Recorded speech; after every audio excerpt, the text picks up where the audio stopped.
All right, well, welcome. Good morning. It's nice to see everyone today. My name is Lee Ramey. For those of you who I haven't met yet, I'm a youth services consultant here at the State Library. And I would like, it might take too long to do introductions for everyone, but I would love to hear if you are new at your job at the library. Well, let me back up and say I wanted to do this virtual Tween Teen Services Exchange because I know we have a lot of new youth services people working around the state. And I've had a lot of people reach out specifically wanting ideas for these age groups. And folks that have told me that they are new to working with these age groups. So I thought this would be a really great opportunity for you all to meet each other and make some good connections. So if there's anyone who is awake, more awake than I am right now, and would like to introduce themselves and unmute, and we would love to hear where you're working and if you worked at another library or another state before that, what age groups you work with. You can also put it in the chat too.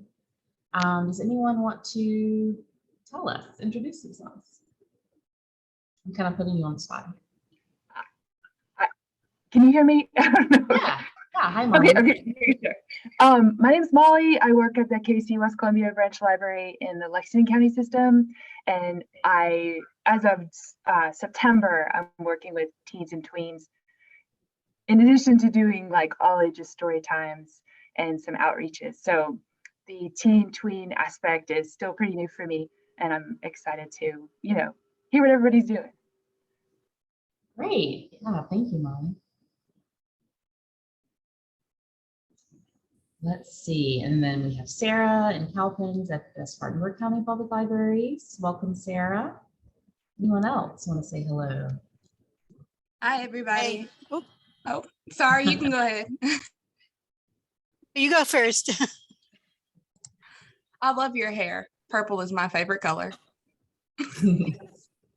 My name is Avery. I work with the Chesterfield County Library System. I work with the Pageland, Jefferson, and McBee branches. I have been here for 3 years. I was lucky enough to have teens already in the library. So this is my first year having to pull teens into the library. And it's been difficult. Yeah, it's nice that you have, both experiences now to pull from. Oh, and I'm sorry, I do work with all ages, but because I don't really have teens, I mostly work with everyone under 12.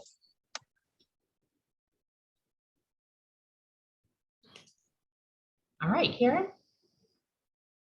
Hey, I'm with the Lexington County system. I've been with Lexington for about 10 years doing adult programming, and just recently joined, well, in November, joined Batesburg and took on the teen and tween in addition to the adult. So yes, I could use some input.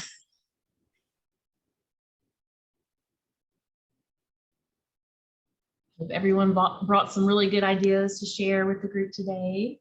Who else would like to say hello, introduce themselves?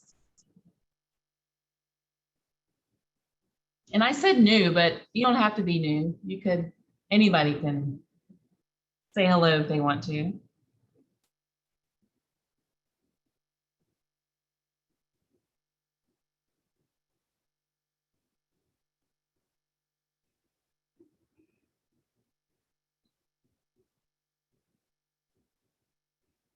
All right. Let me just let this person in. Okay, well, let me share our agenda for today. Let's see. We're back. Sorry. And actually right now, if you would like to go ahead and share any topics that you would like to discuss today or questions you have for others in the chat, and we'll come back to that later. But we're going to be hearing from 2 different library systems today with some successful programs that they have. So First, we'll hear from Melissa Tunstall. I hope I'm saying your name right, from Charleston County Public Library, and she's going to talk about 2 of her programs. We'll have a really small restroom break, and then we'll hear from Monica Dost in York County Library, and she'll talk about her interactive movie series. Then I'm going to ask you all to share what are your most successful programs for these age groups, and then what are your current challenges for these age groups. If you're reading any really good books or listening to podcasts or any other thing that you want to share, we'll do that at the end. And then I'll share some upcoming events for the state library. And if you have really something really exciting coming up at your library, we can share that too. So let's see. All right, let me just look at my notes really quick and see if I was going to say anything else before we start. Okay. So I think we are ready to hear from Melissa. And Melissa, are you ready to share with us? I am. Can everyone hear me? Yeah, Yes. Let me make you, I don't know if you're sharing your screen or not. Let me just make you co-host in case. Share it.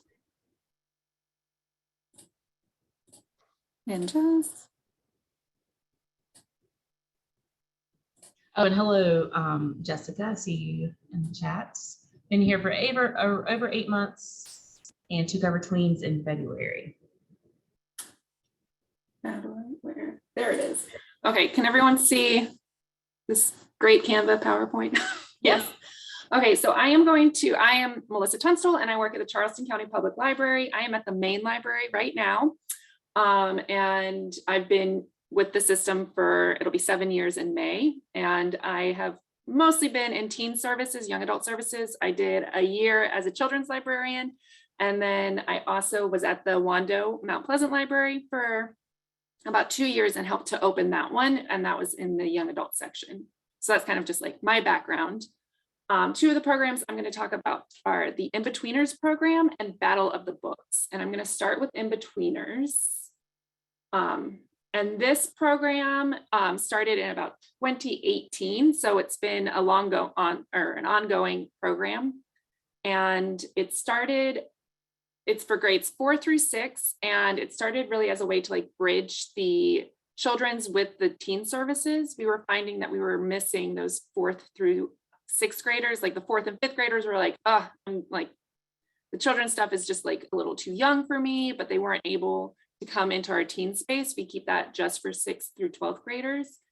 So this was a way for us to get to know those 4th and 5th graders and build those relationships.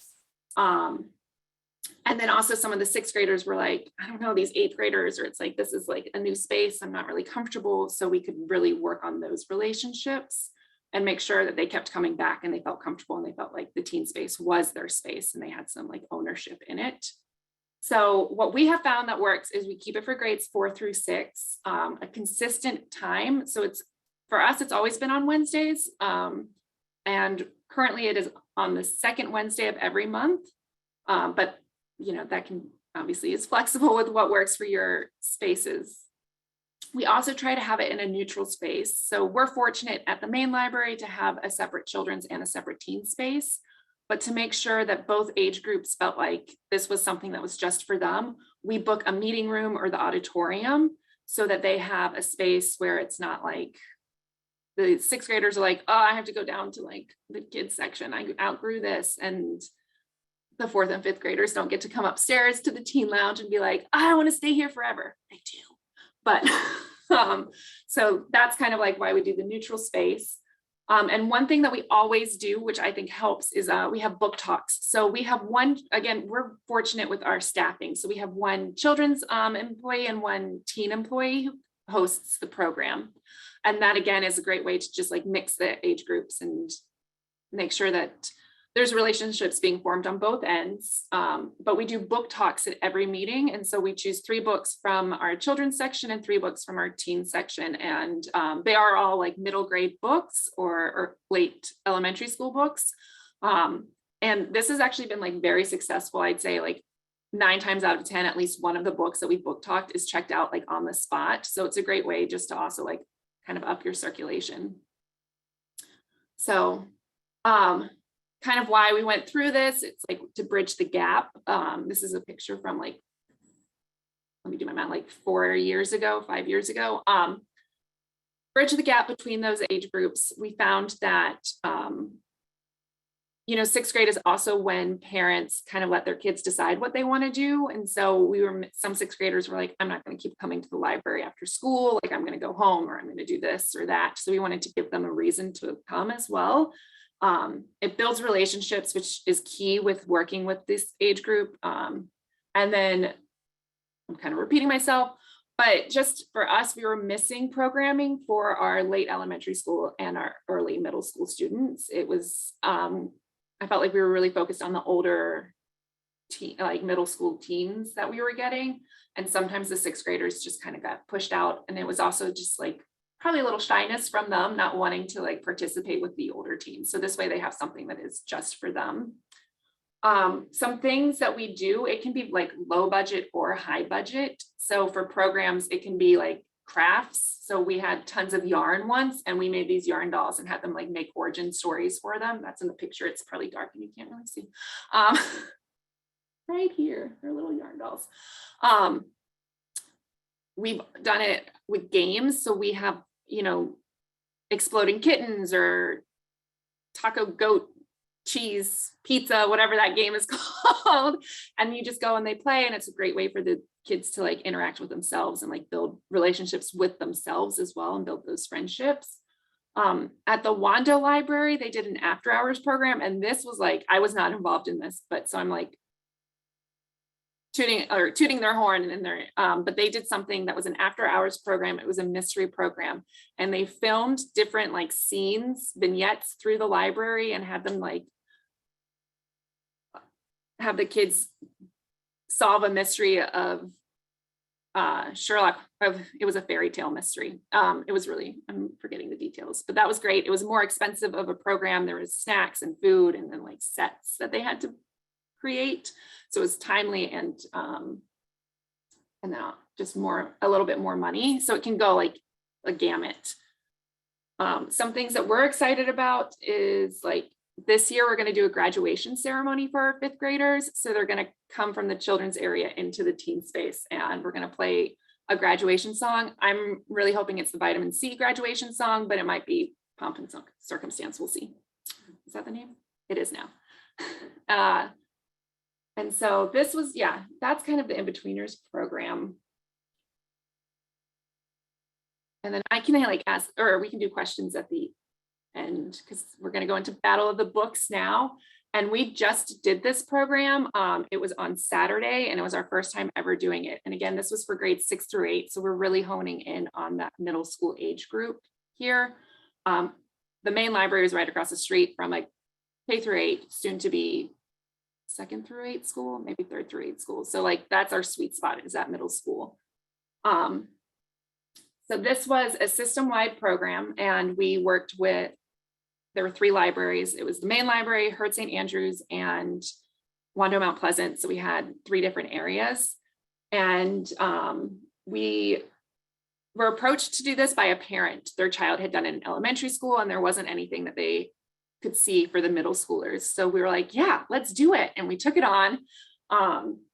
And we had 9 teams sign up, and there could be teams of 2 to 4 players. And then we also allowed for individuals to sign up, and we kind of formed like a team with just individuals. Let's see, what's the next slide? We did build our own program, but you can purchase one. There is the National Battle of the Books program, and it's $40 for a year, and you get the questions and the books and all that jazz. We purchased the program for research to see what the questions were like, but we ended up creating our own. We wanted to choose some more recent books that were on that list that they provided. So we selected 12 books, and we wrote our own questions. The titles were a mixture of past South Carolina Book Award nominees, since we already had many titles in many copies in the system, and then some newer ones, since so many of our big readers had already read those. We wanted to introduce some new titles. We did a mixture. We had 1 nonfiction, a graphic novel, and then the rest were like fiction books. We promoted it through our schools with our connections there, as well as in the library and through our social media. We had a registration deadline so that we made sure we were actually going to have teens sign up. It got a little hairy where it was like January, we didn't have very many teams. And then by the deadline of February, we had 9 teams. Of the 9 teams, we had 8 show up, which for teens is like a great success rate. So this is kind of like the how-to of how we did it. It's again, very flexible. You could do elementary school, you could do high school. We chose middle school and it worked really well for us. We communicated with the schools and the teams in the space. We created 10 rounds of questions with 12 questions each, and we had way too many questions. We only got through around 6 rounds total, 7 rounds. We had whiteboards where the teams would write their answers on and then put them up in the sky so they weren't shouting out answers and giving away answers after we yelled time. We had a PowerPoint that had the questions and answers displayed so that the question was always up there so they could read it. And they didn't. I'm not the best with listening, so I find it's always helpful to have those clues up there. We made sure that they were fact-based questions, so it wasn't like, how did you feel when this happened? It was like, how many lifeboats were there? And lifeboat 12. We only had one question that was a baby mutiny, so that was good, where the question was worded a little funny and the teen, they were very vocal that it should be a different way. So, like that was a great learning moment. And then we had tiebreaker rounds ready to go. That was key because we actually did have a tie. So those were shorter rounds. I think we had 5 questions and 3 rounds of those. We only had to do 1, and it was like whoever won at the end of the round was the big winner. We did have prizes. So we had leftover prizes from summer reading that we repurposed. And we were fortunate that everyone was able to get a prize, but we didn't advertise that. We just said the top 2 teams were going to get prizes. Things that I learned from Battle of the Books. Scoring is hard. We had a big like easel Post-it note that we kept score on, but it was difficult to make sure we were giving all the points because the teams would sometimes like drop their whiteboards. So we had to like adapt as we went. That's the biggest takeaway, is like having a strong scoring system. We did have a couple of close calls where people thought that they didn't get points and they should have, or they got points and they shouldn't have, but we were able to fix that for the most part. Maybe one team got an extra point, but we provided 30 seconds for the teams to answer the questions, and that was way too long. Like 20 seconds is enough time. 15 seconds is probably also like plenty of time. And it is very time consuming, but it was so worth it. This was our first like large program that we have done since we've kind of gone back and forth with pausing our programs due to COVID. And so we had 35 teams and 82 total, because they brought their like parents, and there were teachers who came to cheer them on, and it was just very worthwhile. But it was a time consuming process because we read all the books, wrote the questions, created the PowerPoint, organized the promotions, and I'm happy to share any more information about it, but I would highly recommend that. I think once a year is enough, and if you have a way to partner with the school, that's like a great way to promote it and also build that relationship that you have. I feel like I flew through all of that, but I put my email address on here in case anyone has questions. I'm happy to share any more information. It's tunstallm@ccpl.org, and I'm going to stop sharing my screen and see. Thank you. That was awesome. And there are a couple questions. Yeah. What was your email again? The ad, everything after the ad. I'm sorry. No, sorry. I'll put it in the chat. Make sure I don't misspell my own last name because I do that a lot.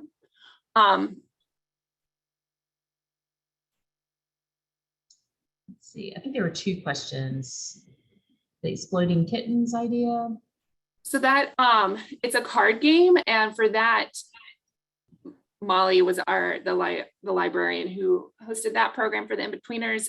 She just brought the card game down, explained the rules, and let them play. So it was very just like hands-off approach to it. That's what's so great about Inbetweeners. It's like, depending on what's going on, you can find things that fit into your time frame. So if you have a lot of other programs, it's like a game is a great option. If you have more time, let them like make their own soda or slime or oobleck, and that's a little more hands-on with planning because you're purchasing materials and things like that, but it's very flexible. Thanks, Rachel. And then I'm seeing the question about the questions.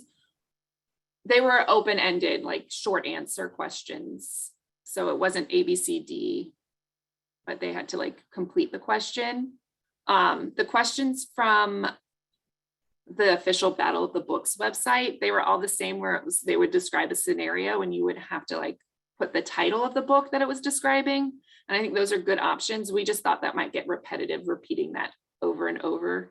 So we tried something else. I think a good way to do it is kind of mix the two. And there are different formats. We did the whiteboards. We thought that was easiest, but there are some where you can go like head to head.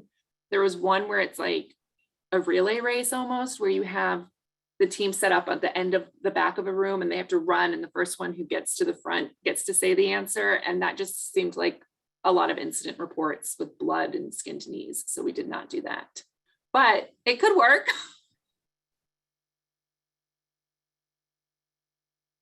Yeah, I'm happy to share that information. I'm going to write that down so I have it ready. I'll share that one after this.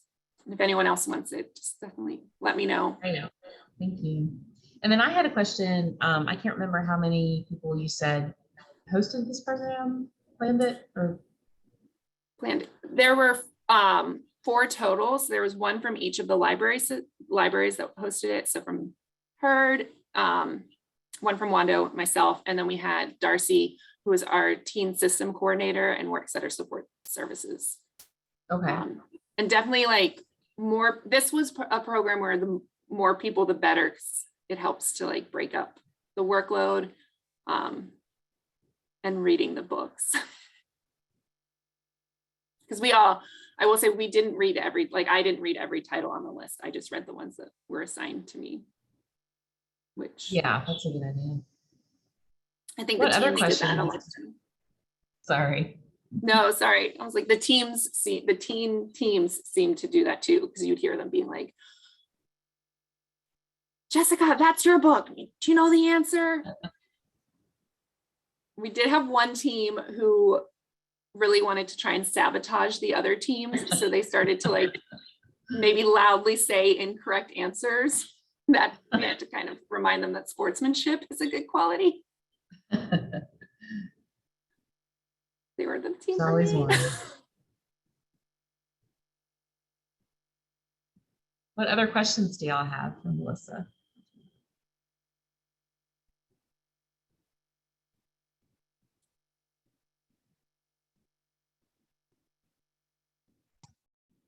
What has been your favorite program that you've done so far? Oh, I don't know if I man. missed it because I had a phone call come in, so sorry if I'm repeating. No, that's a hard question. I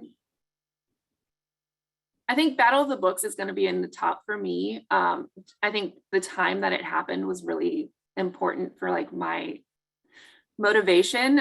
We haven't been able to have any large programs in so long that it was like really rewarding.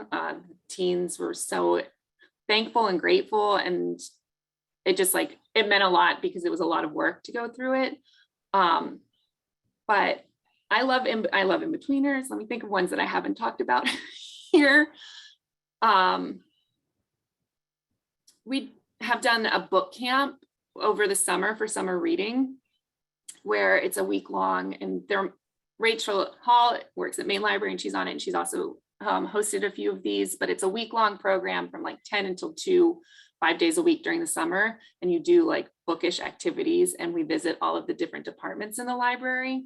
So you'll take your teens to the children's department, and they usually do these really great like science experiments We have, they go to our like adult services, we call it popular materials, and they have like games set up or like a display challenge, and they get to meet with the purchasing team that we have. So they learn how like the books are selected, but it's like you have this large amount of time to spend with these teens, and they're just like such interesting people with such a unique way to look at the world. It's really refreshing. It's another tiring program, but that's a really great one. And then I am also like a huge fan of like giant games. So I think play is really important for teens. It's really focused on with our younger age groups, but like these teens are so overly scheduled that they rarely have a chance to just like let loose and play. So we've done like a giant Mario Kart, which was really cool. We had like the little scooters and they got to scoot around the library after hours. And I loved that one. We've done giant Clue, giant Jenga, like just, I'm here for all the giant games and just introducing play into the library. On that theme, Melissa, can you tell them about the regression session that you started? I think that was you that started that. I think it was you. But we do a regression session too, which is where we let the teens act like they are little kids again. And we do a story time. We bring out the parachute. We have them build forts. And so we read like a couple of picture books. I have made them jump up and down like a bunny, just to like be like, you will act like a child. And they seem to love it. And I think, you know, we've done it in the winter. So we've done like hot chocolate and all of that. Just let them really have like a moment to be little kids again. And with them, my experience is that it did take them like 20 minutes to really let go and be like, okay, I can like act like a little kid, act a little goofy. So you have to give them the time to feel comfortable doing that, especially if, you know, they're around their peers. So it's like, they want to make sure that their peers are going to do it as well before they let loose.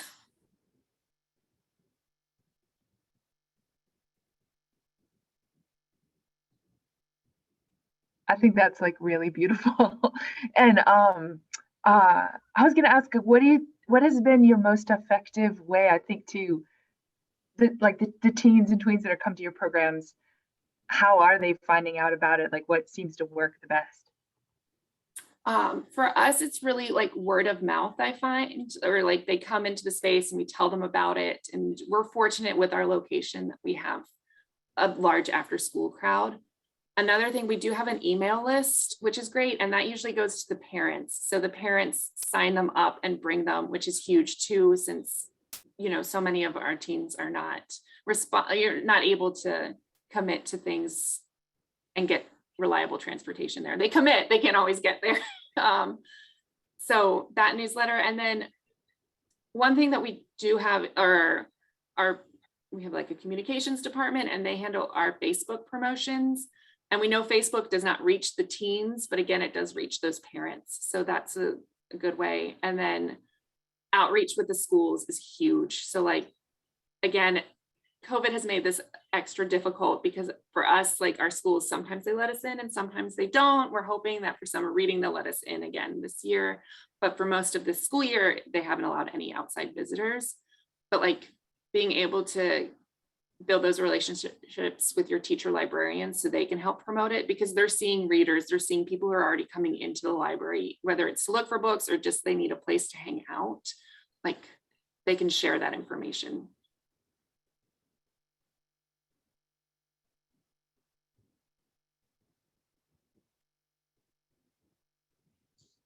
Any other questions?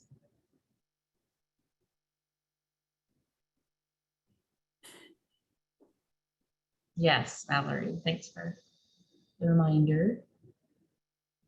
How did you like have a foot in the door to connect with the school librarians, or how do you go about doing that?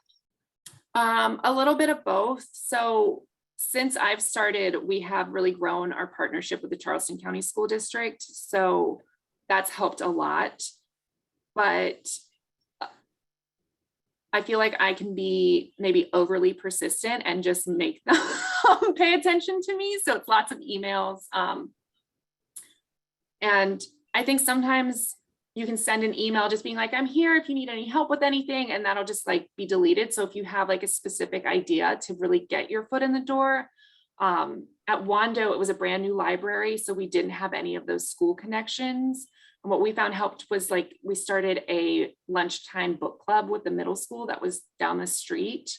And so it was like, hey, like, I don't know if you'll have any students that are interested in, but like, this is something we could do. So it was a like actual program you were presenting rather than just the like, I'm here to help email, where it's like, it's a great email to send, but it's easy to be like, oh, I'll remember that. And then you're in the thick of things and you're like, I have no idea who, what, why should I contact? Who should I contact? But we are very fortunate with our partnership with the school district here. Thank you. Yeah, and Valerie mentioned in the chat, if you're in Charleston, Christy James is a great contact for you all. And Valerie's a great contact too. She's a former school librarian, and she can help you make that connection. I just interject that one thing we have in the public libraries, like we have a lot of leftover summer reading things, and dropping off little gifts to those media specialists, like persistence is definitely the key, but like go like once a month and just drop off a little bundle of bookmarks or something. They don't have the budget that we do, so they're very grateful for that, and that just lets them know that you're there and you're willing to come out and meet with them. So, you know, because sometimes, like you said, emails get lost, but if you drop off and you know, like your face is in their space. So.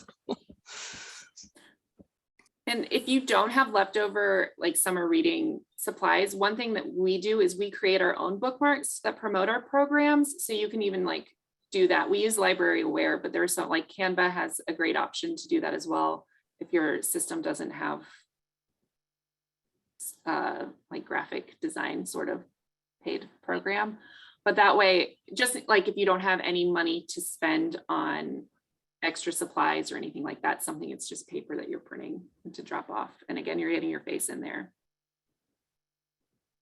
Oh, that's, yeah, that's a great.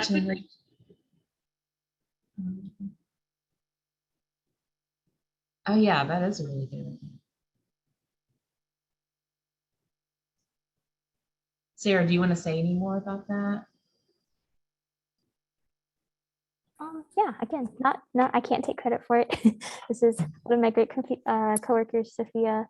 I have been lucky that I've been able to go to schools and do visits and outreach during their lunch hour since January. But there are still a few districts in our area that we cover throughout our branches that aren't allowing any outside visitors in. And we've been doing these pick-me-ups throughout the pandemic since we came back from our quarantine. It's just a way, while we couldn't do IRL programming, that we could get some sort of activity in kids' hands. And my coworker took it a step further and started dropping off, I think she was doing around 30 bags and giving them to the media specialist there. Just a variety of little crafts. Sometimes those little like rainbow sketch sheets that you can do to where they can draw different designs, various things like that. That's awesome. Thank you.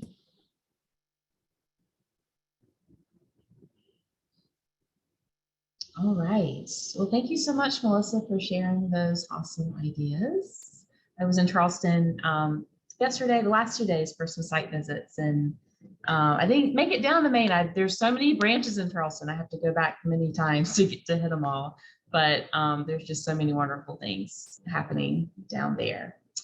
All right, so we are going to take, I don't know if you guys need a break or not, but we're just going to do a really quick 5-minute restroom break if you need it, since we're going until 11:30. If you don't need a break, just hang out. So we'll be back in 5 minutes. Thanks again, Melissa.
All right, so we are ready to hear from Monica at York County Libraries. I was there for a site visit a couple months ago. They have a really beautiful, newly revamped space there. I think I shared some pictures on the listserv if you're on that. But look great. That's great, Avery. I can't believe you're a Slytherin. You're so friendly and sweet, and gotta watch out for the nicest ones, maybe. I don't know. Okay, I will hand it over to Monica. Hello, everyone. Let me share my screen. Awesome. I'm Monica Dost. I'm the Youth Services Librarian at the York County Library. I'm really excited to share my interactive movie series with all of you today. So I've been at the York County Library since 2017, and my title's changed a few times, but I've been focusing primarily on teen programs for like the past 3 years. I've done movies. I mean, it's an easy program, so I've been doing that since the start. I've done different movies where you could do crafts while watching a movie, or I would pull like 5 movies and the teens get to choose the day of the program, which movie they want to show. So different ways to show a movie, but my most popular ones are definitely the interactive movies. So if you don't know what interactive movies are, it's totally fine. I didn't do that either before I started the job here. But it's really simple. The teens interact with the movie in some kind of way. So usually I give them a goodie bag and a script, and I'll actually share some scripts with you later on, and they can do different tasks. So we throw things at the screen. We don't have a TV screen, we have a projector. We eat certain foods when the character in the movie eats something. We yell out words, lots of yelling during the movie. So just different ways to interact. Right. Go to the next one. Technical difficulty.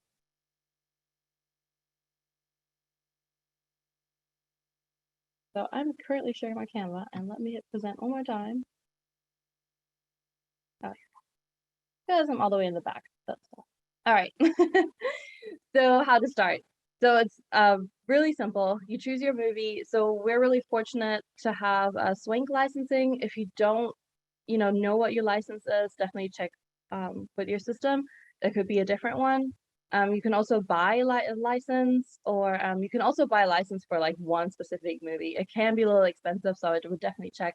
If you're part of a big system, the chances are that you already have a license.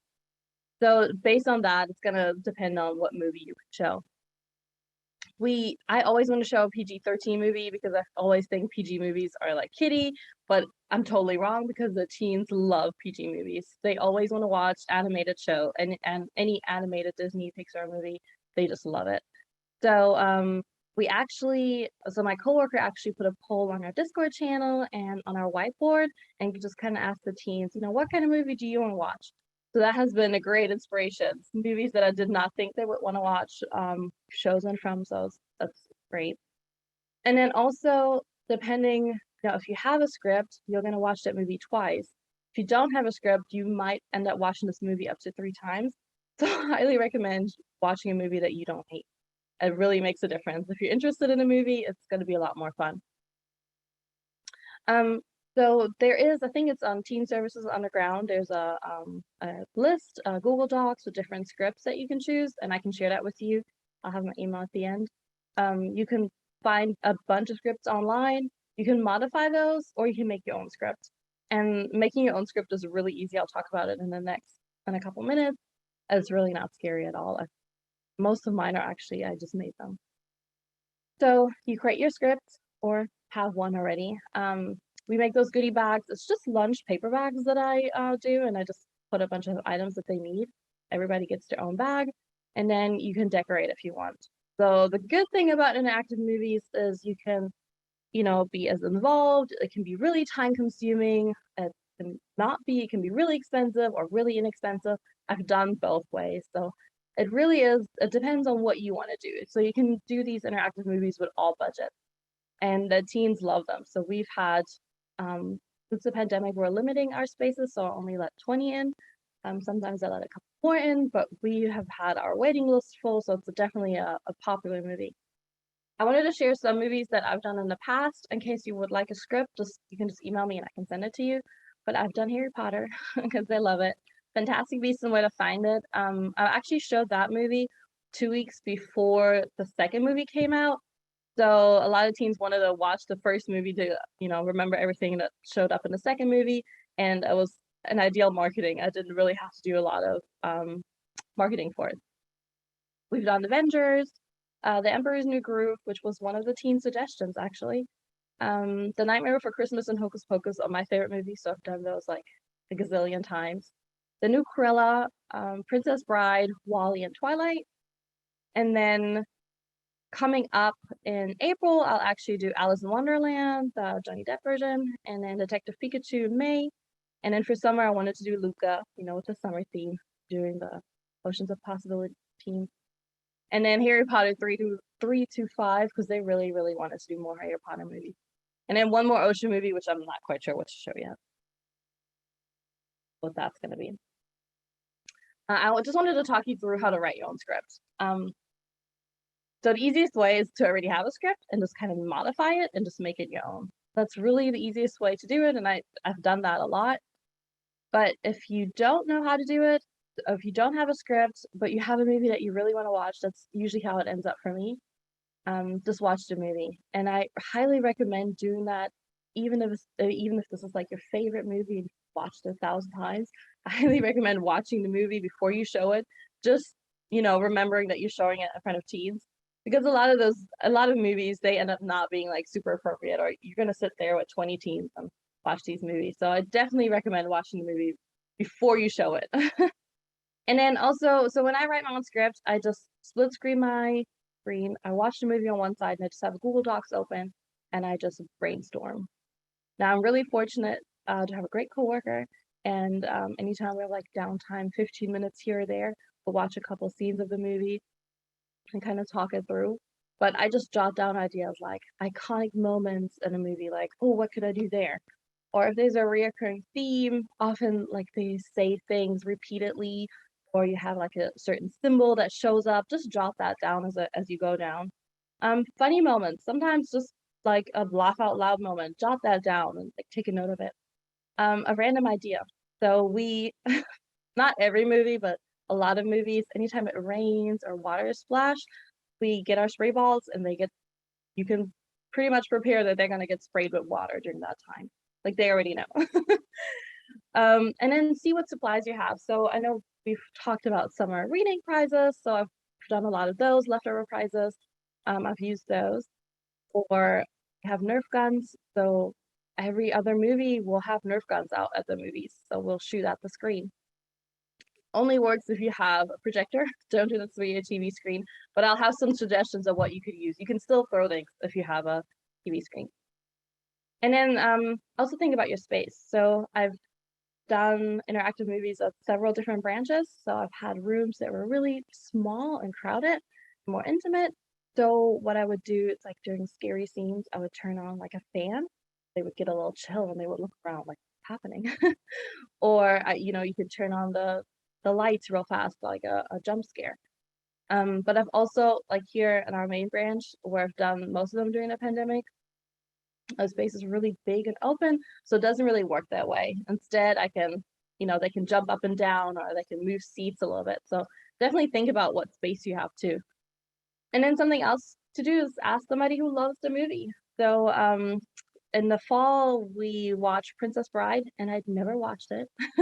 So I was really unsure about the movie, and my coworker loved the movie. So I just asked her, what do you like about the movie? What could we do? What are your ideas? So when you have your notes and you have it all written down, go back and change it. So usually I start really big and I eliminate some things. Like you don't want the first 10 minutes, they have to eat 10 candies. You want to spread it out a little bit. But I'll show you a couple scripts to make it a little easier. All right, so all my scripts pretty much look the same. I have the materials on top. I hope you can all read this, but I'll go through some of this as well. And then just when something happens, then do this. So the script part is below. And this is actually the teen script the staff script looked a little bit different. Well, I'll mention that. So the two scripts that I'm going to share 4 altogether, but these 2 I wanted to share because they're totally opposite. So for Cruella, I spend a lot of time. We spend more money than we usually do for interactive movies. And then for the Emperor's New Groove, it was super inexpensive, very few items. I don't want to spoil any of these movies, so I hope I won't. But if you haven't watched Cruella, basically she's a fashion designer and she wears like these iconic dresses throughout the movie. So we were like, I couldn't find a script, so we wrote this. And I really wanted to do something with the iconic dresses. So for example, when she's wearing like this leather outfit. So we got a scrap of just a scrap fabric and we covered in black duct tape so it looked a little leathery. And so when she's wearing this outfit, they all put their leather patch on. Or she has like a Dalmatian coat. So I just got some white felt and just drew some Dalmatian marks on it, and they put the Dalmatian patch on it. So they came in, the teens came in dressed totally normal. And when they left, they were covered in these patches. And on top of that, we also, like anytime you saw a Dalmatian, we just used those white sticker labels, the office supplies labels. So anytime they saw a Dalmatian, they were supposed to put a dot on themselves, like a sticker. They're covered in patches and stickers. And then to top all this off, we also, she's wearing a disguise. So they got like a little sticker mustache they could put on their mask or their face. So they wore that, and they got like a lace mask. So they were just completely transformed. I'll have to show you some pictures later. So that's one part of it. And then another part is, for example, there's like this necklace that's constantly mentioned in the movie. So I gave them a candy necklace. So throughout the movie, anytime they saw a necklace, they were supposed to take a little bite out of their necklace. So they just kept going. They were eating a lot of food. We bought like this huge bag of Lifesavers and Hershey's at the beginning of the year. So I've been reusing that for pretty much every movie. Just use what you have. And then, so while this is the teens script, the staff one is very similar. It just has like a couple notes where we do stuff. So during this movie, there's like really loud punk music and like red light flashing, and the teens were supposed to like play air guitar and headbang and just, just rock out. So what we did, we just went to the back of the room, and I don't know if you know, they're called streamer bombs. You just hold them in your hands and you throw them, and the streamers like come out of this package and they unravel everywhere. So while this music was blaring, like they were covered in streamers, and it's easy cleanup because they're all still attached to the original thing you're holding. So, you don't make a huge mess. So the other script that I have is The Emperor's New Groove. As I said, it's total opposite. We had a very inexpensive, it's a shorter movie too, but there's really not a whole lot of items. There's a lot more like repeating. So if you haven't watched the movie, Isma does pull the lever. Kronk's very iconic. So all the teens would scream, "Wrong lever!" And then they go down this like secret lab, and it's basically like a roller coaster ride. So we are in a pandemic, so I prefer that they stay in their seat rather than move around so much, because they scoot closer and closer. So I had them sit in their seat and then just throw their hands up and pretend to be screaming and going down a roller coaster ride. So it gets really, really loud. And then the highlight for this movie were like super inexpensive bottle of candies. I hope you know what it is. It's like a little liquid in the middle. So I gave them 2. One was the poison. So when the emperor gets turned into a llama, he takes poison. So they were supposed to take their poison at that point, and later a second wax ball as the antidote. So I jokingly said, just make sure you don't take your antidote before you take your poison. You don't all want to stay llamas. So and I have older teens, like it's really between 11 to 17, all of them, and they got really concerned. They really thought I gave them. So I had to stop and say, just kidding, it's just candy, guys. There's no poison. But it's a lot of fun. As I said, this one was like less involved. The llama mask was just a paper mask that I cut out, and I gave them like elastic string, so it wasn't even anything expensive.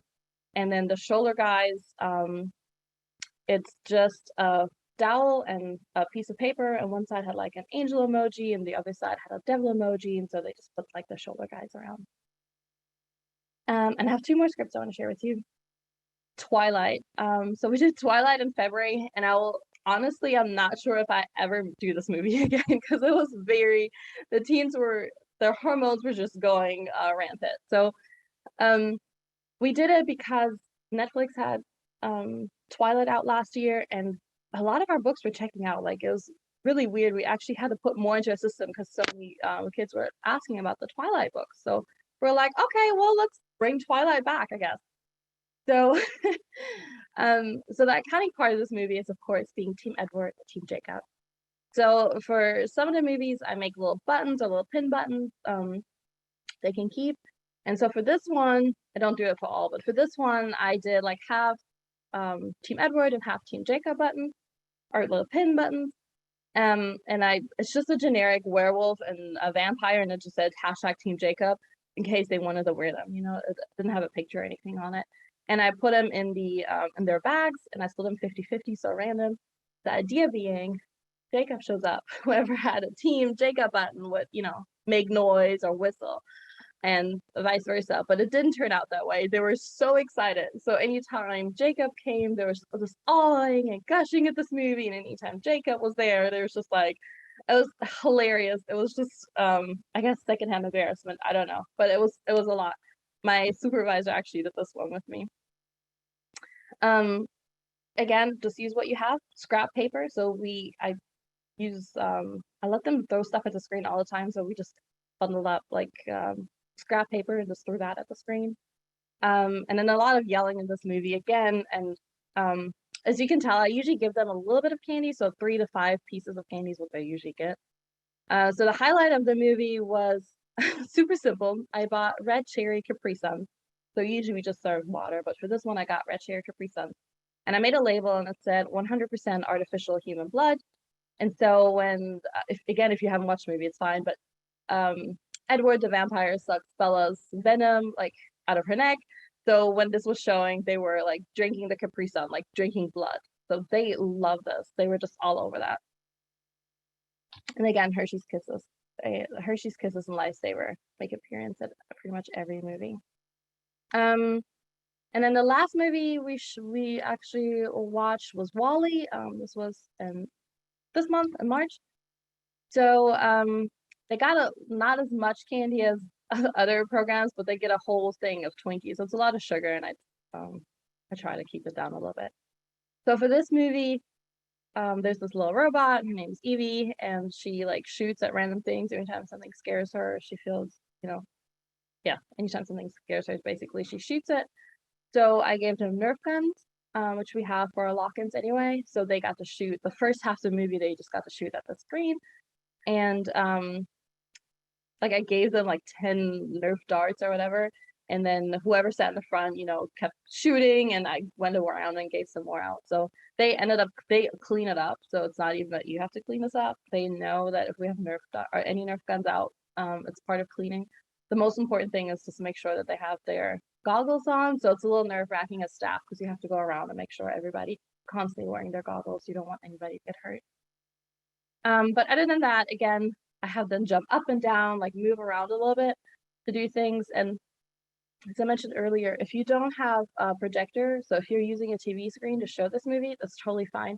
I actually have cotton balls that I've used. I've done this movie or I've done other movies where they use the TV screen.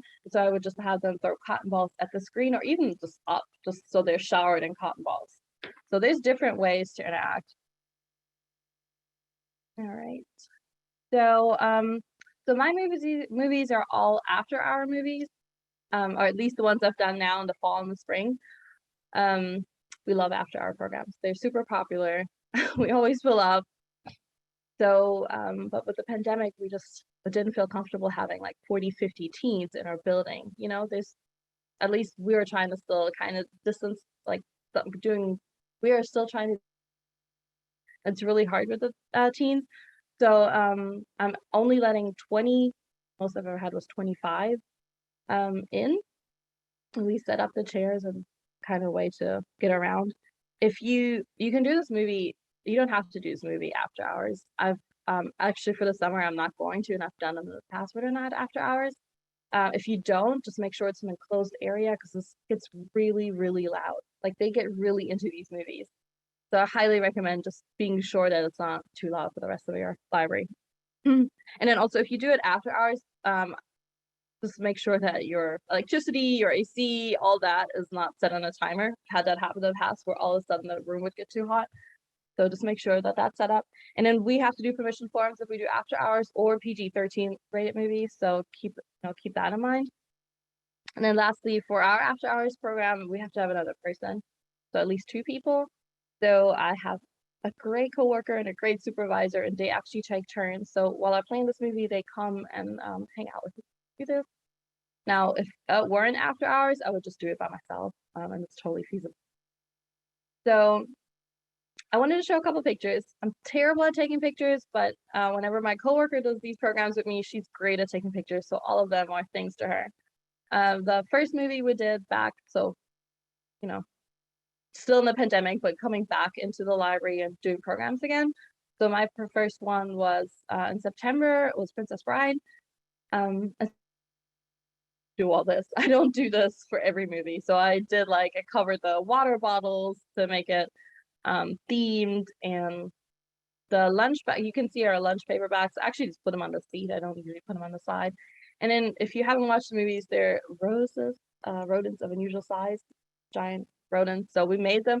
That's just shredded paper, and it's actually original bag. So I didn't even have to do anything. This was just went to the big shredder and I took the bag out.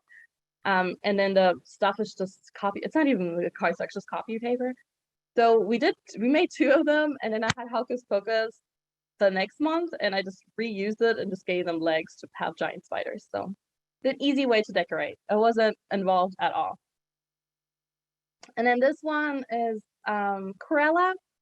So I have permission to show pictures, but I still cover the faces for privacy reasons. You can't see their faces, unfortunately. They're all wearing the masks and the mustaches, and you can see the teen in the blue shirt is actually covered in these patches, and they have dots on them. It was hilarious when the parents picked our teens up. They were like, "What is happening here?" Let's see. And then the Emperor's New Groove. Again, it was a really short movie. So you can kind of see the llama masks they're wearing. They're just paper masks. And then something else in the movie we did is I had some extra balloons that already blown up, and some they could blow up if they wanted to. They had to pop this balloon somehow. I didn't give them anything. They sat on it and they did a bunch of just to make a big popping balloon noise because somebody in the movie pops a balloon. And then this is my last one. We actually took the picture right before all the teens came in. So we just started. I usually play music at the beginning of the movie just to not have so much awkwardness. For this movie, we didn't do lunch paper bags. We used newspapers to make bags for it. And we just decorated the room. We just used Christmas lights to kind of look like Wally's cave or Wally's place. And if you can kind of see it, it's a different room we were renovating. So before that, it had huge open area. And this one is so much simpler because it doesn't have any windows, so I can make it as dark as I want. But this is a smaller room. And the snack table, I just cover with newspaper to kind of match the theme of being green. So really simple decorations. It doesn't have to be, they're watching the movie for the most part. I just like making it a little bit special because they're teens and I feel like they appreciate it. But yeah, these are my interactive movies. I hope you have a bunch of questions. If you think of something or if you want any of the script, please feel free to email me at monica.dost@yclibrary.org. And yeah. Stop my. That was awesome. Oh yay! I Thank hope you, you all. Monica. Welcome. Will Yeah, you and put your actually- email in the chat? Oh I'm yeah, sorry? she asked for your email in the. Oh yeah, put yeah. in- I'll type. I'll put it up. And if it's Okay. easier too, because I'll send out the link for the recording. If you want to just send me those scripts, and I can email those out when I send the recording too, so you don't have to all email her individually. What questions do you have for Monica?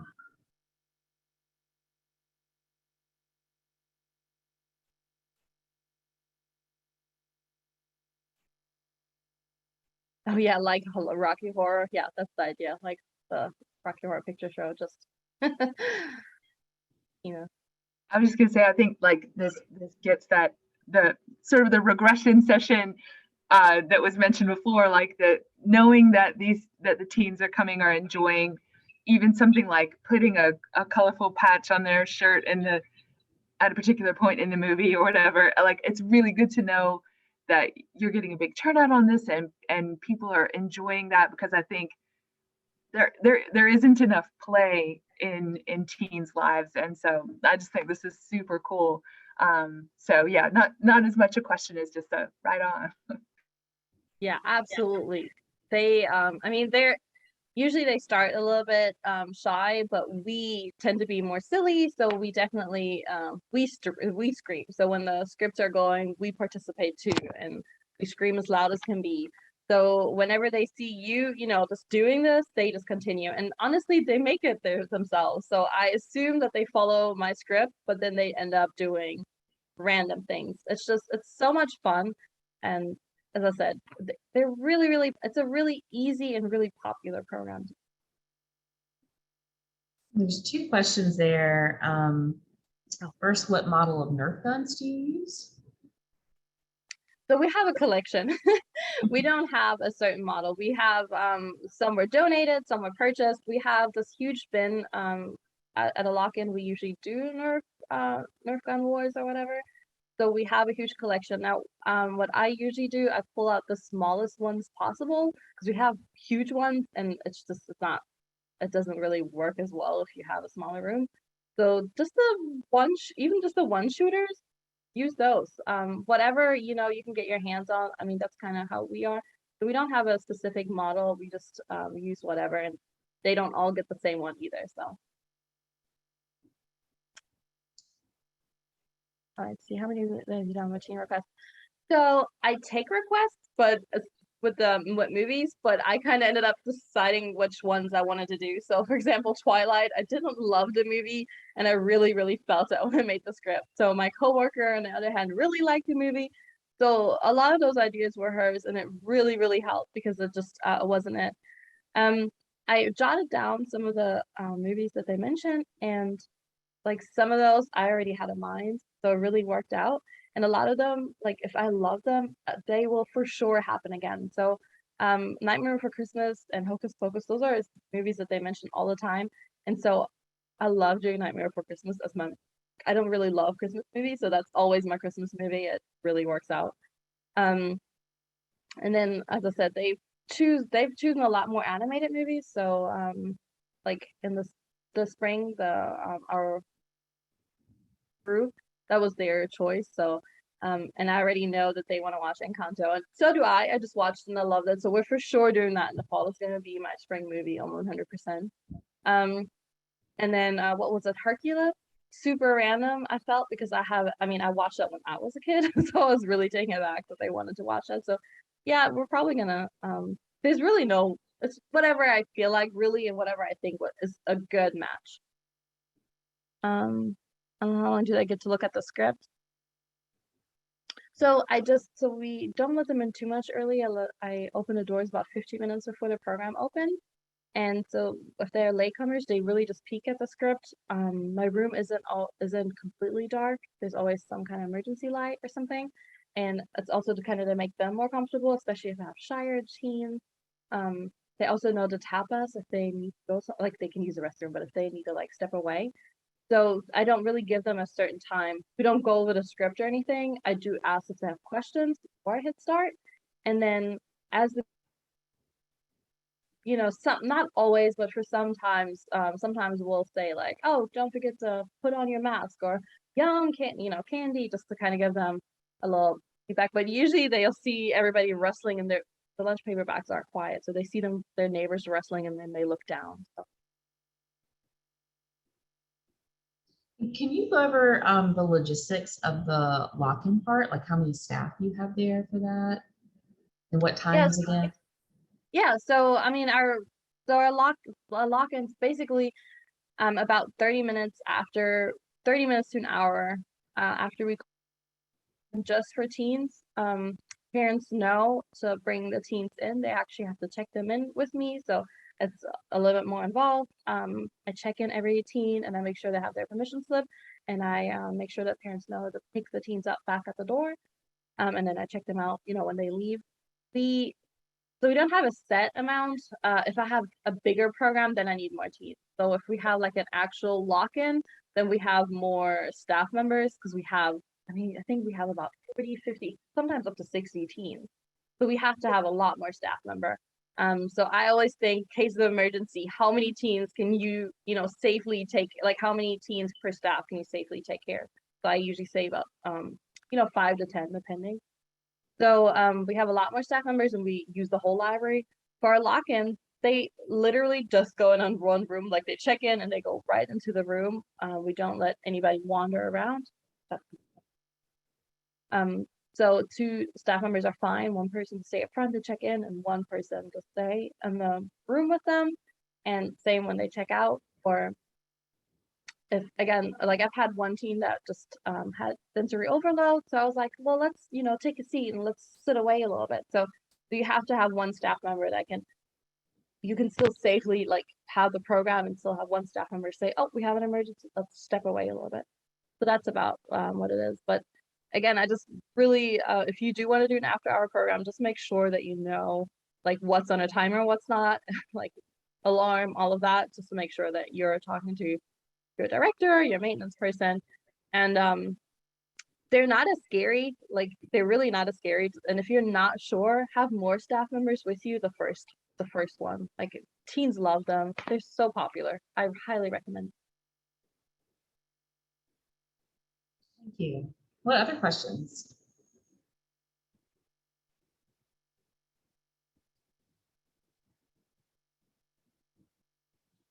Has anyone done anything similar at their libraries that they would like to share? I can share. I used to do interactive movies for younger crowds, and that was one of my favorite programs to do because it's so fun for them and for me, and really easy, I thought. And the best one that I did was Trolls. It was really easy to decorate for because you just put bright colors everywhere. And I didn't have scripts for mine. I just put them like prompts up on the wall, and I would put it on different colored poster boards, so it kind of served as decoration too, and I made different shapes. And I did The Greatest Showman. That was really fun. Anyone else do anything like that? I had done Meet the Robinsons once years ago at the Casey branch where I worked here before, and it was more like we called it 4D, and so it wasn't so much they were following a script. It was just we were sort of doing things to them throughout the movie, and kind of it was. I kind of went bananas with it because I really liked that movie. So I'm excited to hear about this and the idea of them following a script and everything. But yeah, like we had hats with lights on, and we were doing gummy frogs, and had someone running around the room like with a laurel on his head. Like there's just like we were kind of trying to make everything that happened in the movie happen practically. Even like an air horn, like got an air horn. There's a moment in the movie with an air horn. It's just like one moment with an air horn. So I think I kind of went overboard, and having never tried anything like that before, and also realizing the length of a movie, that is a long program too. So I guess, keeping it, it doesn't have to be like every 30 seconds something's happening to you. Yeah, it is fun, like you said, Molly, I think, to be the person to like throw things at them or scare them, or it's fun to be in that position. Absolutely. Yeah. We definitely do that a lot. Silly string. We just, as I said, renovated. So I always think about cleanup, whatever the teens can clean up the end. That's perfect. And we just try to vacuum. So I saw confetti earlier, no confetti, but my streamer bombs were like the the other suggestions. But water, lots of water. Yeah, Valerie found a less messy version of like a streamer bomb that she put in. Yeah, that's what we use. You hold it onto it, so really just Okay. pick it up, get done. Perfect. I hadn't seen that before. Any other questions?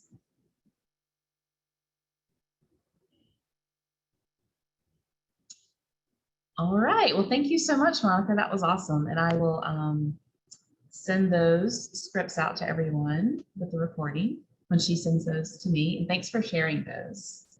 I think you said you would share those, right? Yeah. For sure. We're librarians. We share all the time. Of Okay. course. So I am going to share, we're going to try something I did in another workshop. Let me find what screen I'm going to share. Okay, so where is it? All right, so if you could copy and paste this into, what am I trying to say? Paste that and then, or follow that link and then answer the question. You should see, and let me know if it's working for you. Does anyone have it up yet? Oh, thanks. Yeah. Okay, let me stop this. It's working for me. Okay, so the question should be, so this is a word cloud we're going to create.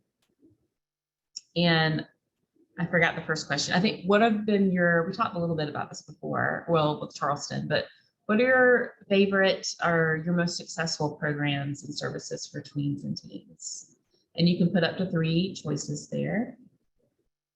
Let me see if I can share the interactive screen of it. Oh, there we go. Yay, it's working. So you'll see if there's something that a lot of people are typing in, that word's going to be bigger right now. I don't know if we have any of those.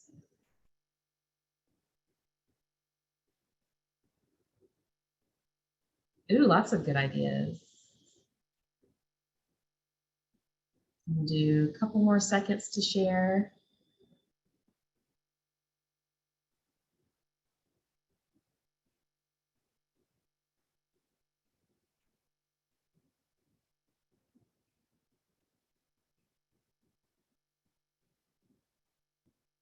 Okay, so we've got science station, lock-in, escape rooms, candy. I love that it's just candy. Book kits with swag. I've seen a lot of really cool book kits around the state. Robotics, slime. Does anyone have questions about any of these, or would anyone like to elaborate? Like, what about nailed it? Does anyone want to explain what that is? That was mine.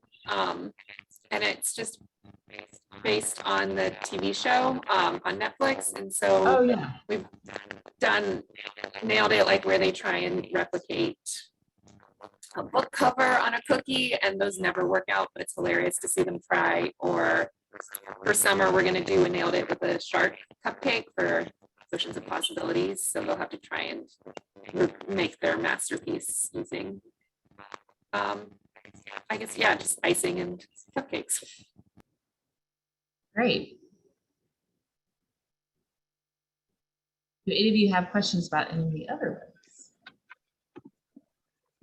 I have a question about nailed it.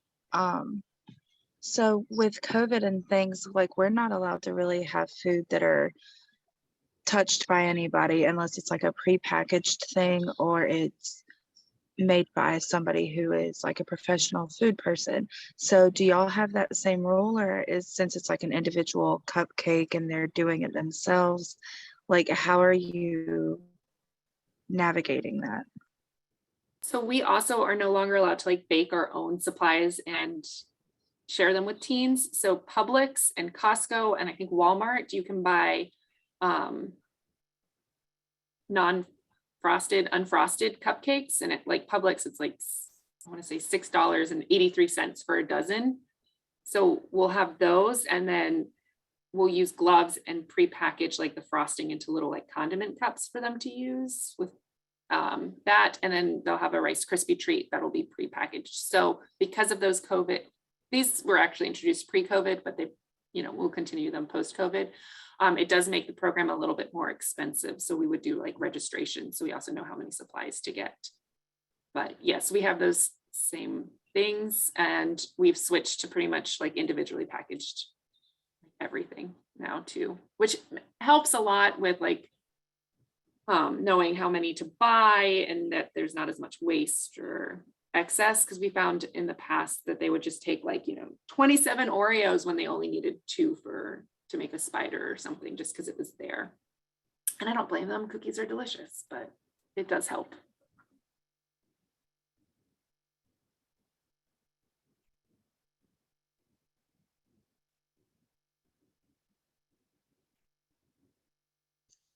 What is Hack That Painting? You So can share in the chat too. Oh, yeah, that was me. I have not actually done that one myself yet, but it was done by a previous person at our library. So I'm actually hosting that one soon.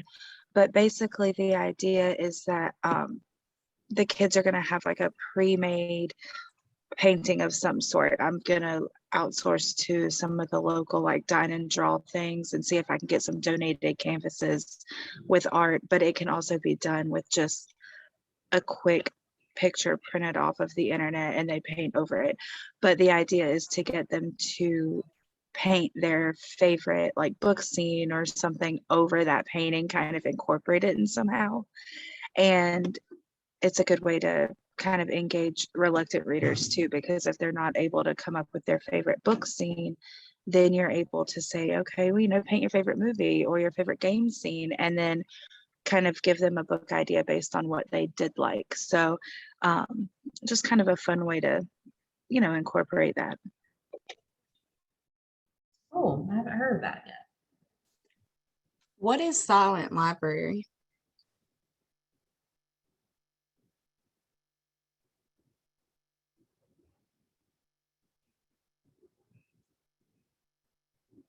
Anyone explain that or in the chat? Nope, I Hey, didn't. Silent Library. Sorry, I'm out in the service area, so I had to find somewhere that I could chat. So Silent Library is me. It was a program we did recently, but I had done it at a previous library that I worked at. I actually worked at the same library as Molly. So essentially what it is minute to win it games, but they have to do it quietly or the librarian, like the mean librarian, is going to kick them out of the library. So they do. We had them do one of the minute to win it games where you have to keep the tissue, like a piece of tissue, like in the air by like blowing on it. What's another one we did? Oh, they had to find a gummy worm in a pan of cereal. And so they're on teams. And again, it's just adapted minute to win it games. But the funniest part is the games are a little outlandish. So, and it's a room full of, I think we had like 8 of the 10 kids that came were all in the 7th grade and kind of went to school together. So they were all trying to keep back the giggles.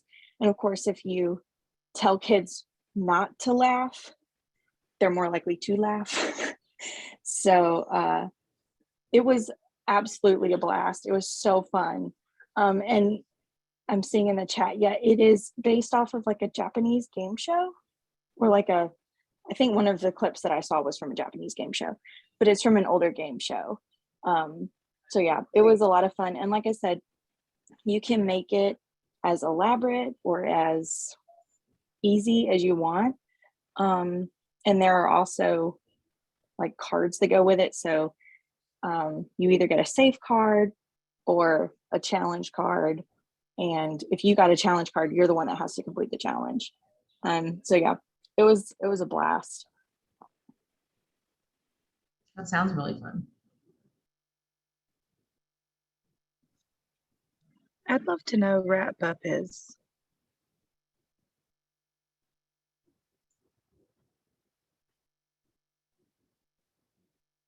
I'm looking for it on here. A wrap up.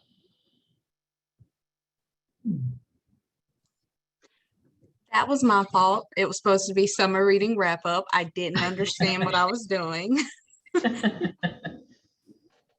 y'all The usually have a big party? Oh, we go ahead. do specifically for teens. We do give the teens the summer reading sheets, and they're supposed to read a certain amount of books. And then the wrap up is just it's the after hours party, almost like a lock-in. It's the after hours party for the teens. And in the past, we've done the first year that the previous director did it, she did an escape the room theme. It was like a zombie apocalypse, and slowly, one by one, some of the teens became zombies. They had to find the cure for it. And we've done tie-dye shirts. At each one, we turn off all the lights. We get little glow stick rings, and we divide them into their separate colors. And we have a yellow team, a blue team, green team, pink or red, whichever colors they get. And we hide them all over the library. And the kids who find all of their colors the fastest, they win a prize at the end. They love that one. That is the highlight of their night. So it's always the last one we do to like encourage them and like, we're almost finished. It's super fun hiding in the dark, glow in the dark, hide and seek, find it game. And we also did like make your own movie or make your own commercial where the kids have props. They can make their own props. We also have things from past summer reading events, and we give one of them a camera, the others write the script, and the director would edit it together at the end, and we post it online. They have a blast with that. Sometimes it's hard to balance ideas because the kids will group up together with their friends, and then their ideas have to all mesh well together. They love that one as well. Hey, thanks, Avery.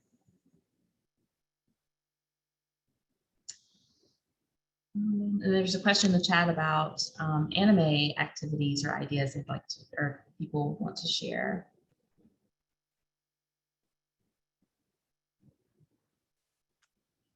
I actually have an anime club that meets. So we've done glass painting and candy sushi as well. But we also have done like notebooks, like say like Death Note or different, make their own little notes. Some different stuff.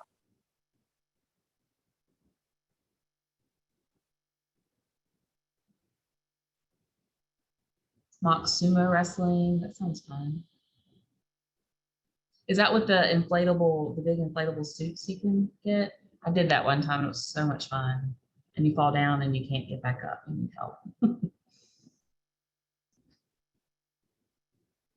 And thanks for the link, Valerie.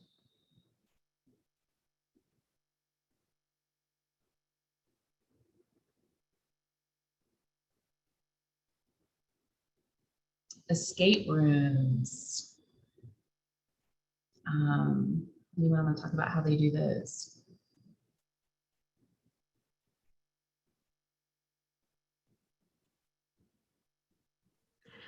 Well, you can do Breakout EDU, which has escape rooms already set up. They have the locks and everything, and there's also cards that you can do if you don't have room for the locks. There are escape rooms just using cards. We create our own too. I'm from Florence. I'm not Avery, but I was going to answer. We create our own, just doing different types of questions, different types of locks, all kinds of different things. It's one of our most popular events that we do. We keep about 10 to 12 people at the same in the room. We set it for about 45 minutes. We let them figure out all the questions. They have to register beforehand, and we just decorate our little small children's programming room because it's perfect enough to spread out all the clues and stuff, but also small enough that you can keep an eye on everybody. Like we did a Halloween one a couple of years ago, and we had a fake skeleton in there for decoration had a bride's dress is just decoration. One of them decorated the skeleton thinking that there was a clue with somehow after you put the dress on the skeleton, you could get this clue for everything. So they'll come up with other stuff that is random, but they'll figure it out. Some of them have started understanding our clues and figuring out how we come up with the puzzles. So our last one actually only lasted, it was supposed to be 45 minutes and they got it in 30. So we are trying to come up with tougher questions and tougher locks to make it go a little bit longer, because now our groups are figuring out how to do it, how to get everything done, and they're figuring out all the clues and solving it way too early.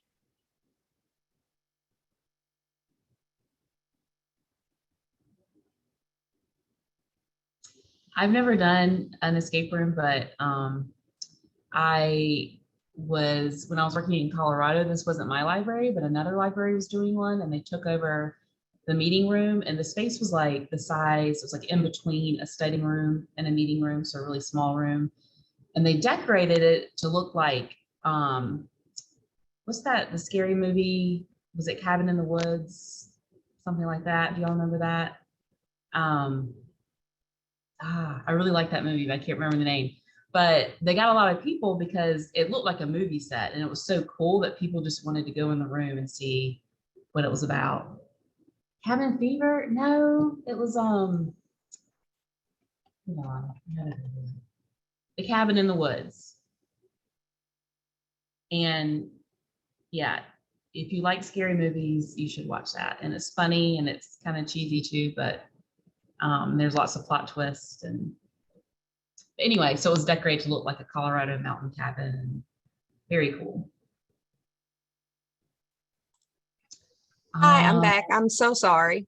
I will have to see if the previous director, she has left us sadly, but I will have to see if she either has the plans on her.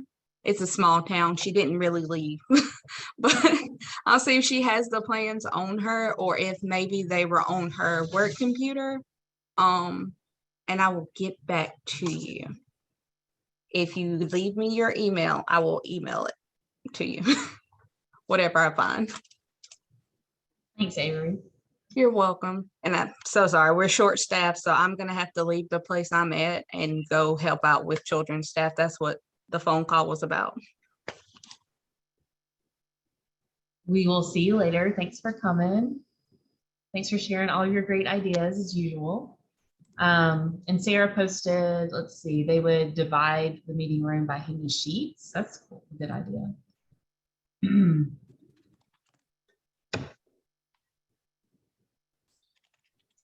All right, well, we are going to, I'm just looking at the time, we're going to switch gears and talk about some common challenges that you have for serving these age groups. And I actually don't know, let's see. How do I do this? Oh, thanks for that link, Julie. I don't know how to get to the next question. Do you guys see it already pulled up with that link?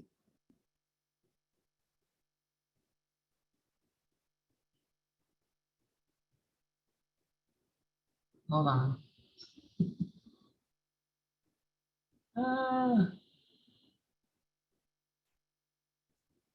Why isn't it going? Let me stop this. Okay, let's just talk about it, because I'm not going to be able to figure that out. So what challenges are you experiencing right now? I know obviously COVID stuff. We could talk about that, or what else is going on?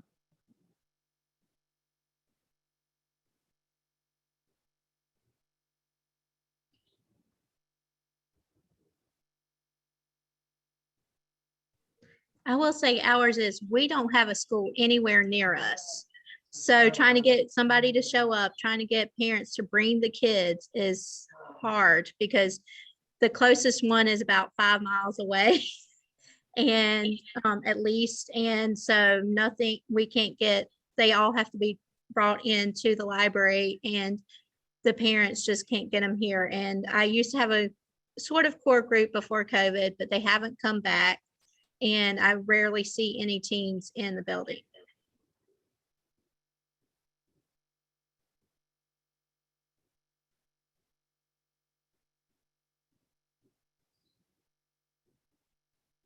Competing with other school activities. Yeah, definitely.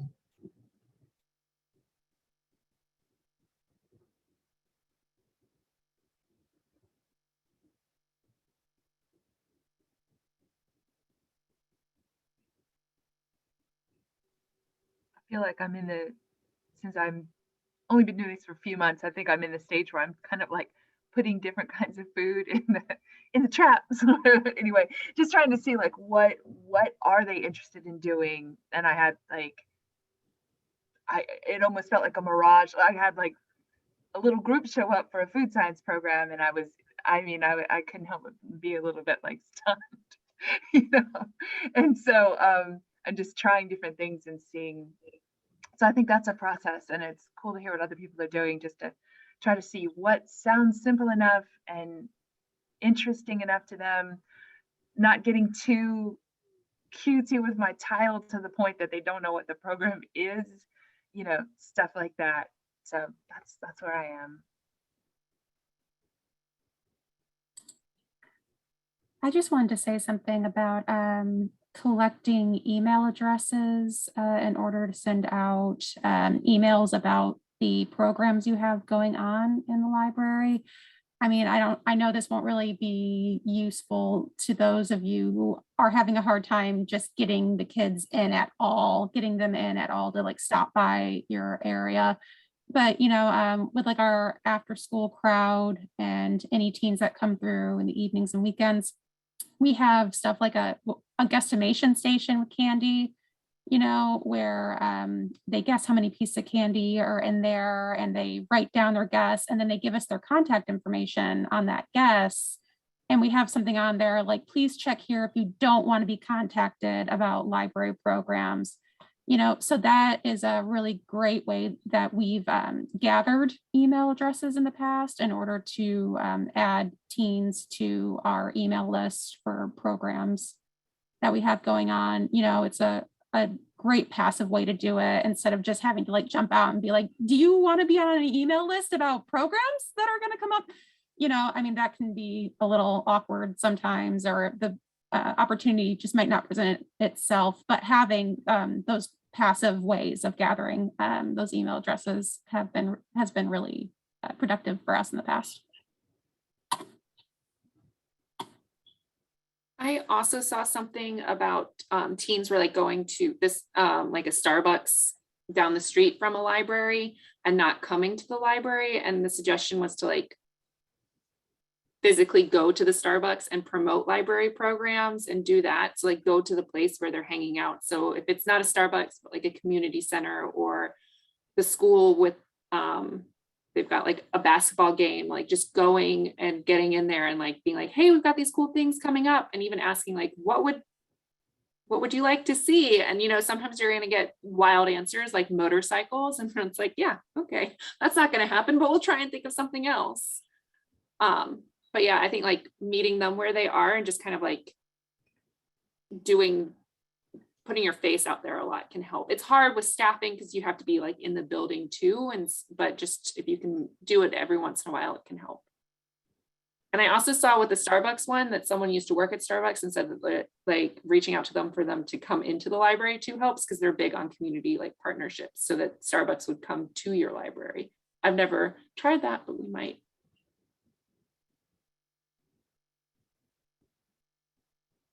And then here's a question from earlier. Has anyone tried to do middle school and high school specific programming? For example, instead of 6 to 12 grades, having separate programs for 6 to 8 and then 9 to 12.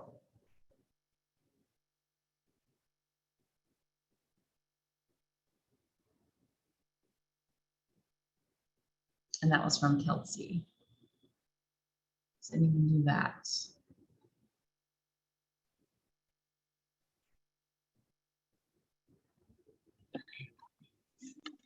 So I don't know if it's the same or not, but we kind of are getting away from the age ranges, like the grades, and we're going to ages. So we actually have like an 8 to 12 program, and then like a 13 to 18 or something like that. So we have like tweens, and then we have teens.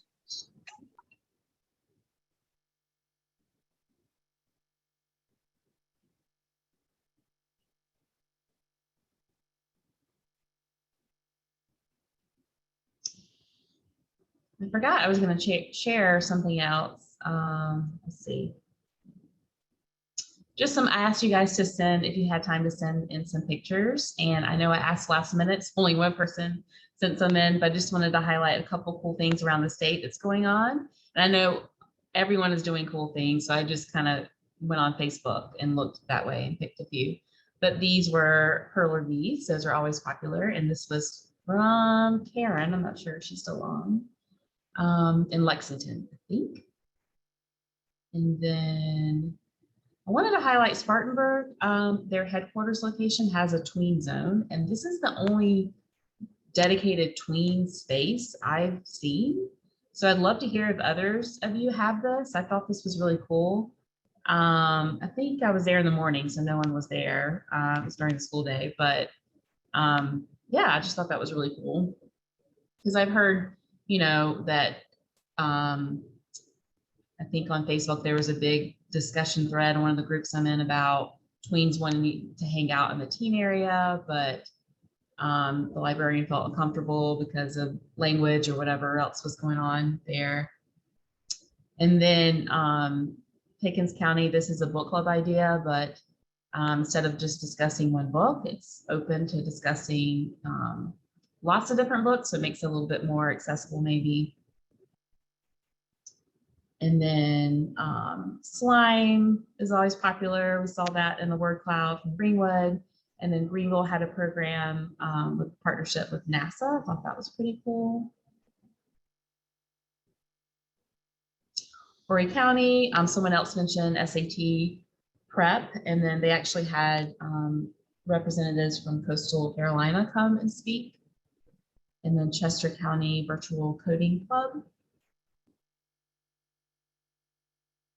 Lawrence County Game Day. I love the Mario Brothers background there. And then I mentioned I was in Charleston the last couple of days. So the last pictures are from the Otranto Road, Otranto, I don't know how to say that, Otranto Road Ranch, and then also Baxter Patrick. And these are just some end cap displays. So Sudoku on the right, and then the emoji display on the left. That's the coolest end cap display I've seen in a long time. You match up the phrases with the emoji. So the first one was when pigs fly. And then the good news butterflies. And then they people could fill those out. And then they had those hanging up in the room in the teen space. Scavenger hunts. And those pictures were hidden, different female superheroes, not just in the teen area, but they're hidden all around the library. And then a really cool tree. I've seen a lot of cool trees in spaces, which I love because, I don't know, there's just something about reading under a tree, like the image of it is really cool to me. I think that was it. So what, do any of you have any exciting programs coming up that you would like to share with everyone? Something you're working on right now. I know a lot of you, most of you are working on summer reading. What else?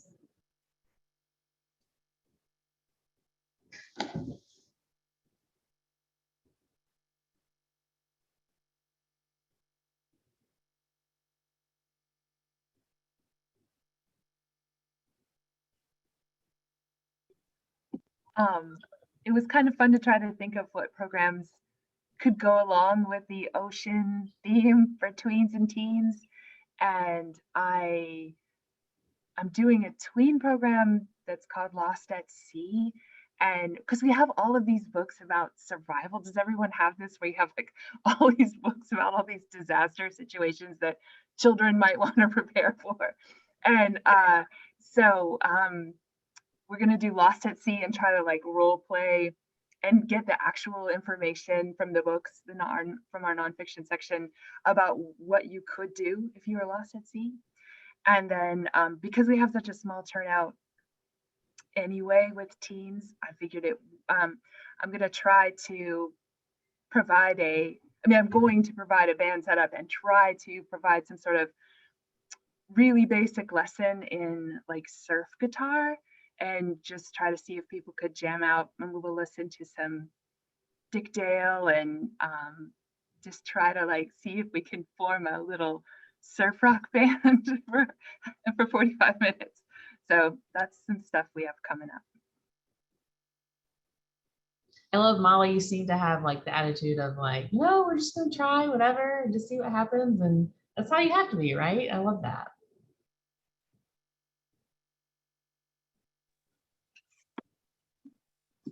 Kelsey's working on an escape room for teens for the summer. Ooh, locked in a submarine.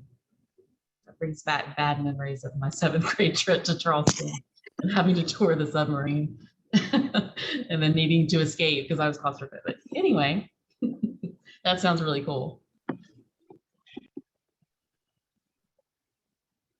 Steve, summer camp. Okay, yeah. No, go ahead. Go ahead. Oh, I was just reading the chat.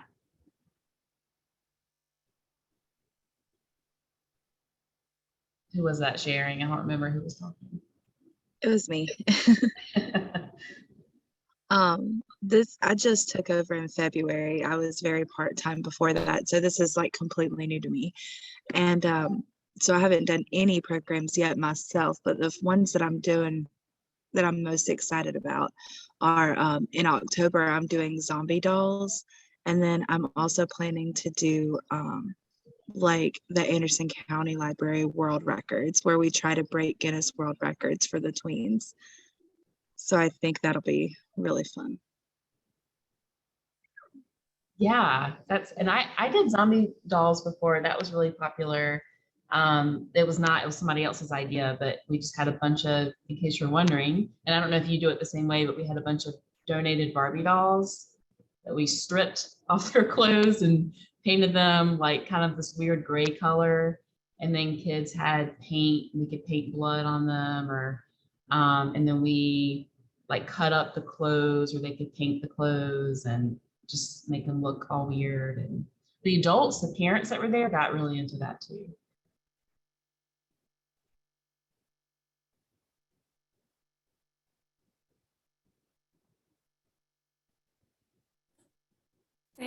We've got a couple programs coming up at Main Library at Charleston County, and one next week is our Snow MG. And so we've recycled some of our programs that we had to pause in January. And so we've got like fake snow that they can make, and then they're gonna have a giant snowball fight at the end, which is just recycled paper that's been crumpled up, and they're gonna, throw it at each other. That sounds really fun. So Rachel's running that one. And then for Earth Day, we're going to do like a vegetarian cooking program just to kind of like bring attention to that and have some cookbooks available. But we are like starting to maybe slow down a little to prep for summer reading. But those are two that we're pretty excited about that are coming up. Since you mentioned snowballs, let me tell you a really quick, easy game you can do that works for all ages. You just like line the balls or whatever it is up. You have 2 teams, and so each team is facing, I'm not explaining this right, the line of snowballs is in the middle, and then you have a team on each side, and then when you say go, you pick up the balls, and your goal is not to throw them at people, but just throw them onto the other side. And then you have a time limit, and then you say, okay, when the time is up, whichever side has the fewest amount of balls wins. So it's super easy, and they all love it. We've got a couple more minutes if anyone else wants to share anything. And I also said we were going to share what books you're reading, so we can do that, or you can share in the chat if you have any great new tween teen books that you like to share with everyone.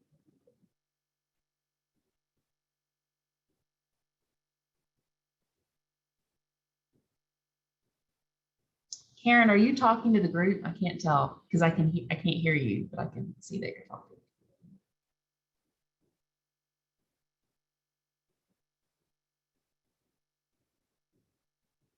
Yeah, it was unmuted. We just couldn't hear anything.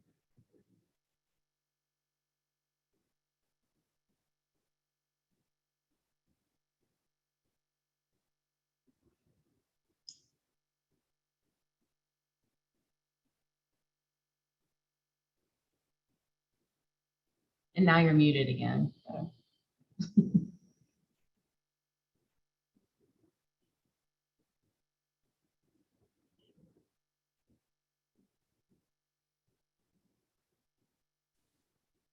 I'll just quickly share 2 programs while we're waiting. So we have in May, we had to take a year break from that. We're really excited about that. It's a big program. And then for the summer, we're doing a murder mystery, Ariel, I think stabs death or something like that. So we're working on that for the team, like a fun summer like ocean program. What was the first one you said, Monica? I think it cut out. Recon. Oh, okay. Yeah. And then Valerie put an event in the chat. Karen says they're doing felted soap. Ooh, that's cool.